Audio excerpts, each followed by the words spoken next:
Welcome to this edition of TWS TV. I'm your host, Alfred or Paris Afro. Today, we delve into a poignant chapter of Ghana's past, exploring the dramatic events that led to the execution of 8 military generals under the regime of Flight Lieutenant Jerry Rawlings. These executions, which included 3 former heads of state, left an indelible mark on Ghana's history. We will present their profiles, recount their fates, and examine the widespread reactions both within Ghana and globally.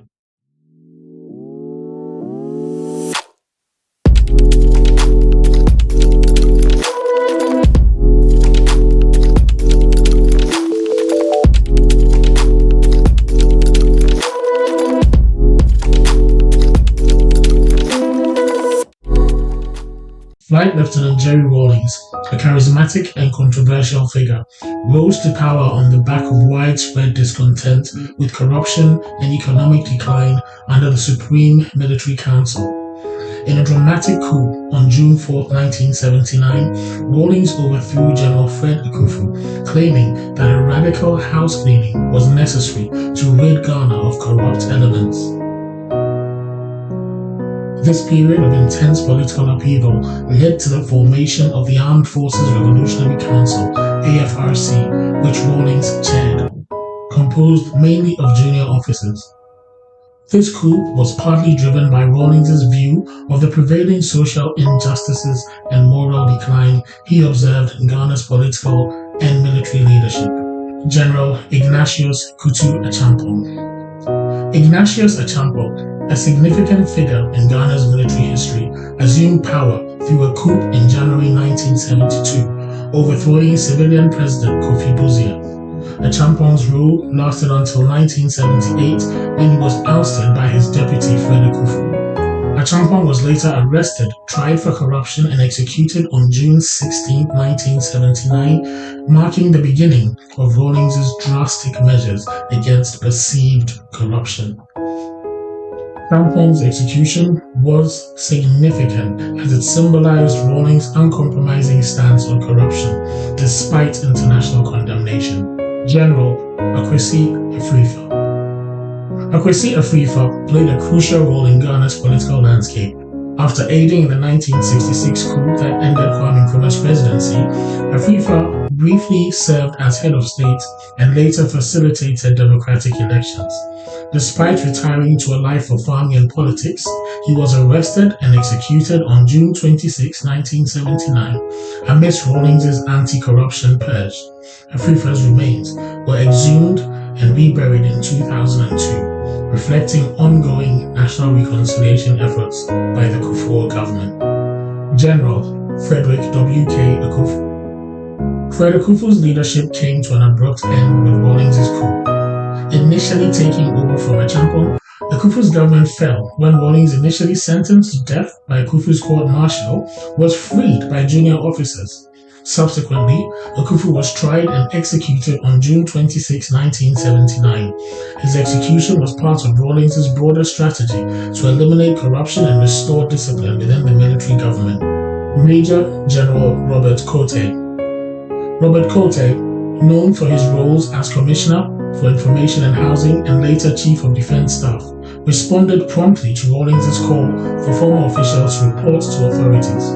Despite his cooperation, he faced charges of corruption and was executed swiftly by firing squad on June 26, 1979. His body was buried without ceremony, making a grim end to his career. Colonel Roger Felli. Roger Felli's tenure as a Minister of Foreign Affairs and other commissioner roles made him a target under Rawlings' anti-corruption campaign. Arrested and executed on June 26, 1979, Felli's story highlights the drastic measures taken during this tumultuous period. His remains were later reburied, reflecting attempts to heal past wounds. Air Vice Marshal George Yao Boakye. George Yao Boakye, the former commander of the Ghana Air Force, was another casualty of Rawlings' purge. Arrested and executed on June 26, 1979, Boakye's death at 41 left a significant void in Ghana's military leadership. His execution was part of a larger AFRC mandate to root out corruption and inefficiency in the military.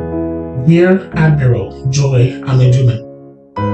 Joy Amedume, Chief of Naval Staff, was arrested on corruption charges and executed on June 26, 1979. His body, initially buried without military honors, was later reburied by his family, showcasing the long-lasting impact of these executions on the families of the deceased. Major General E.K. Utuka. E.K. Utuka, an integral part of the military government, was among the first executed under Rawlings' executions. His execution on June 16, 1979 was justified by Rawlings as necessary to rid the country of corruption, a stance that sparked considerable debate. Utuka's death, along with Acheampong's, was a clear message from Rawlings about his determination to cleanse the nation's leadership. The executions under Jerry Rawlings' regime elicited mixed reactions. While some Ghanaians celebrated these drastic measures as a necessary purge, others condemned the executions as dictatorial and unfair. Human rights activists criticized the trials as biased, questioning the fairness and legitimacy of the proceedings. These events continue to provoke reflection on justice, governance, and the fight against corruption in Ghana.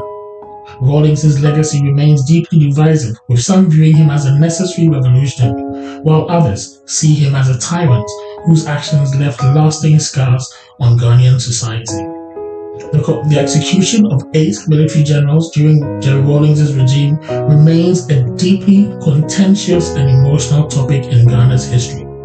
Because corruption remains, and the officials of today are more corrupt than the officials of yesterday, it begs the question, why the need for executions then? Why not execute people now for bigger crimes? The episode of Rawlings' executions continues to be analyzed and debated, highlighting the complexities of governance and justice. Thank you for joining us on TWS TV.